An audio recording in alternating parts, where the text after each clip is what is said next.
ಸೃಷ್ಟಿ ಮೇಲೆ ಇವನು ದೃಷ್ಟಿಯನ್ನು ಹರಿಸುವವನು, ತನಗಿಷ್ಟವಾದ ಶುಭದ ಸಂದೇಶ ಸಾರುವವನು. ಇವ ಹೇಳುವಂತ ವಾಣಿ ಶುಭ ಶಕುನದ ಮಣಿ, ಇವ ದೀನದಾತ ಕರುಣಿ ನಿಜ ಭಕುತರ ಖಣಿ. ಇವ ನುಡಿವ ಮಾತು ಎಲ್ಲ ನಮಗೆಲ್ಲ ಸ್ಫೂರ್ತಿಯು, ನಮ್ಮ ಬಾಳಿನಲ್ಲಿ ಶಾಂತಿ ಸುಖವ ನೀಡೋ ಯೋಗಿಯು. 7 ಕೋಟಿ ದೇವದೇವನು, ನಮ್ಮ ಪೊರೆವ ಭಕ್ತ ಪಾಲನು. ಢಮ ಢಮ ಢಮರುಗ ಬಡಿಯುತ್ತ ಬಂದ.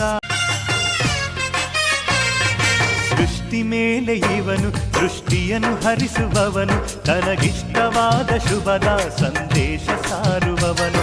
ಇವ ಹೇಳುವಂತ ವಾಣಿ ಶುಭ ಶಕುನದ ಮಣಿ, ಇವ ದೀನದಾತ ಕರುಣಿ ನಿಜ ಭಕುತರ ಖಣಿ. ಇವ ನುಡಿವ ಮಾತು